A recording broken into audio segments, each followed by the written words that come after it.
You're on to the news hour on Biscontv television. I am Stella Para. Thank you for joining us again. We begin with our top stories.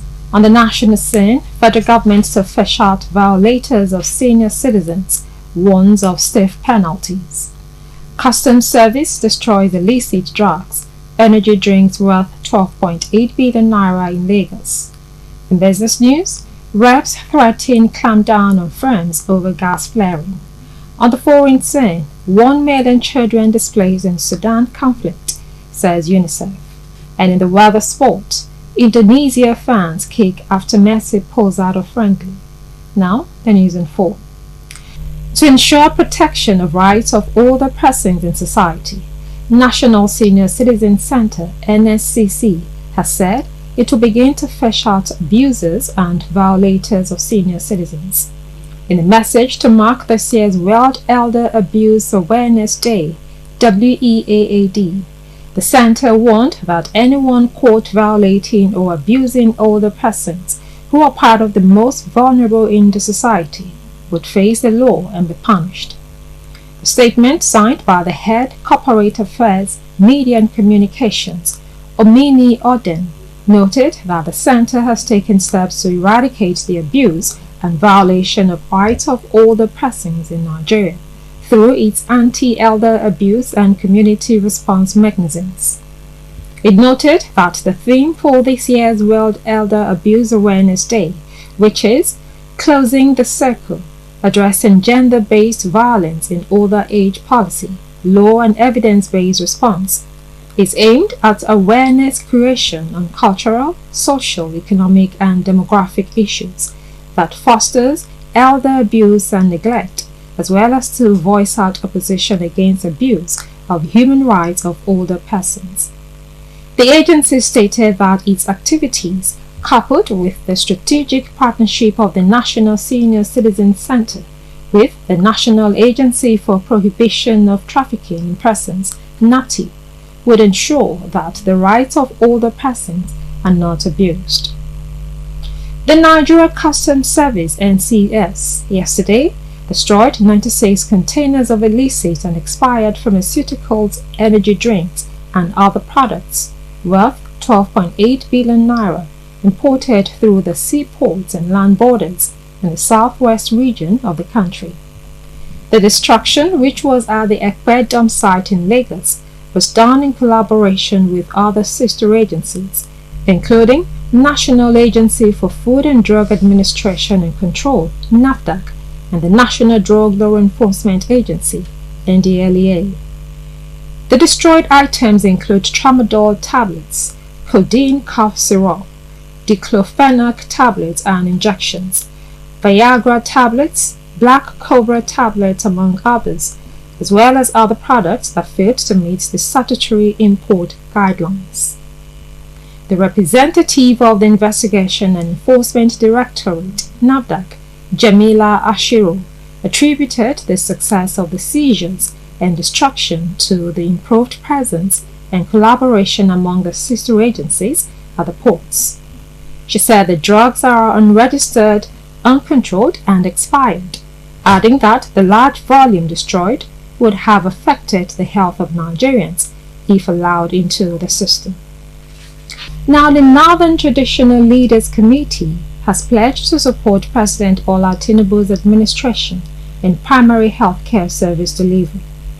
The Northern Traditional Leaders Committee made the pledge on Thursday in Abuja at its second quarter review meeting, organized by the National Primary Healthcare Development Agency. The Northern Traditional Leaders Committee, NTLC, is a platform for the National Primary Healthcare Development Agency, NPHCDA, and partners to engage traditional leaders on their role and responsibilities towards improving primary healthcare delivery in their communities.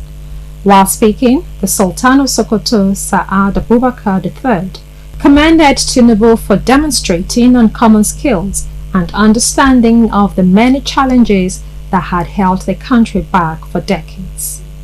The Sultan emphasized the importance of collaboration with the new government to address the challenges in the healthcare delivery across the country. Up next is business news. Bring the details after the break.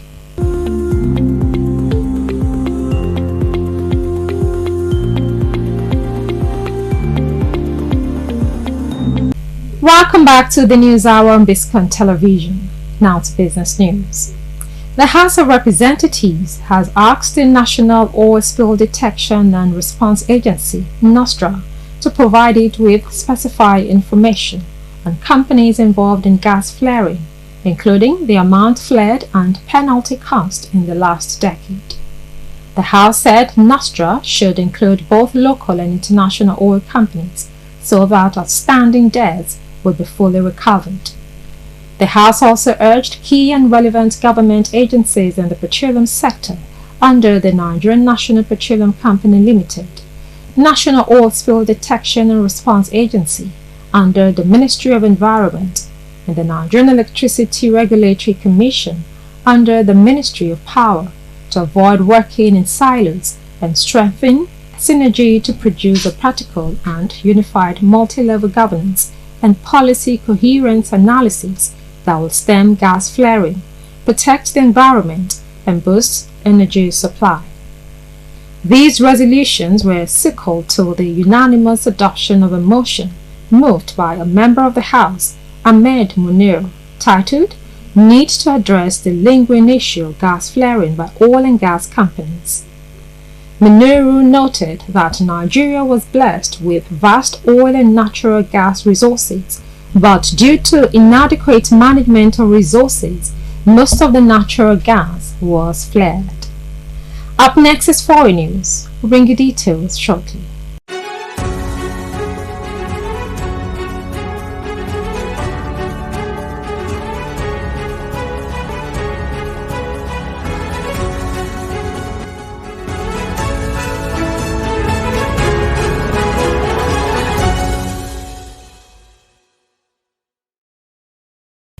Welcome back to the News Hour on Biscontv Television. You can watch us live by downloading the Biscontv app on your Android and iOS devices or visit our YouTube channel. Now to the foreign news. The conflict in Sudan has displaced more than 1 million children, including 270,000 in the Darfur region, the United Nations Children's Fund (UNICEF) said, warning that many more are at grave risk. Also, at least 330 children have been killed and more than 1,900 others wounded, UNICEF said in a statement on Thursday. Fighting has raged in Sudan since mid-April between the Sudanese army and the paramilitary Rapid Support Forces. Mandeep O'Brien, UNICEF representative in Sudan, said, and I quote, "The future of Sudan is at stake, and we cannot accept the continued loss and suffering of its children." End of quote. UNICEF said an estimated 13 million children were in dire need of humanitarian assistance.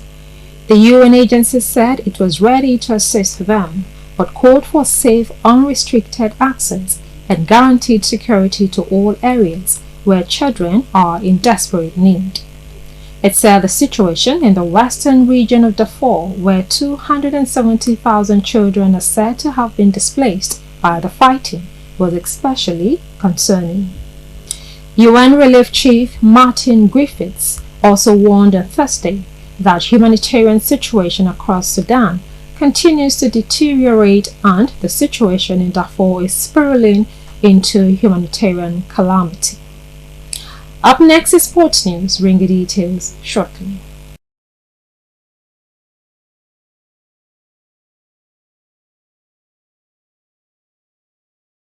Welcome back. You're still watching Biscontv Television News. Now to the weather sports.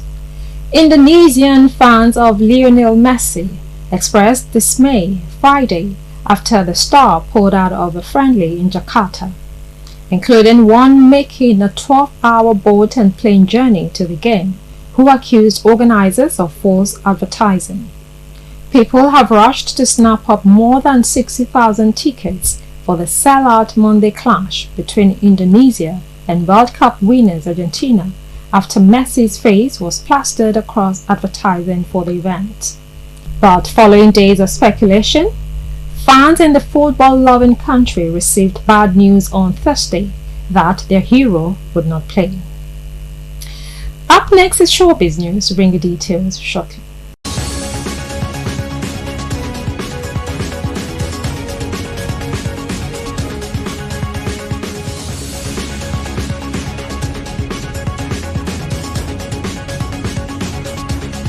Welcome back to the News Hour on Biscontv. Now to entertainment news. Popular comedian Real Worry Pekin, whose real name is Anita Alaire Afoke Aswaha, has shared her personal struggle with mental health. The beloved actress and social media sensation disclosed a previous suicide attempt in 2018 during a conversation with media personality Trudy. Worry Pekin disclosed that she and her husband, Ikechukwu Aswaha, found themselves in financial difficulties in 2017 and 2018, which led her to contemplate ending her own life. However, her suicide attempt did not succeed. In those dark moments, she recalled waking up in the third hospital and questioning why she was still alive. She further shared that she was taken to multiple hospitals following her attempt, but it was at the last one where she regained consciousness and pondered over the fact that she had survived. It was at that moment she realized the significance of her life's purpose. She recognized the impact she could make by sharing her experience and offering hope to those facing similar challenges. She acknowledged that she could leverage the power of the internet to reach a wider audience and extend support to those in need. Despite the immense challenges she faced, the comedian emerged stronger than ever. The comedian said she realized that God spared her life because He intended to use her story to inspire those around her. And that's it for now on the News Hour on Biscontv. Compiled and produced by Olakpeju Ajidagba. I am Stella Para, and thank you for watching.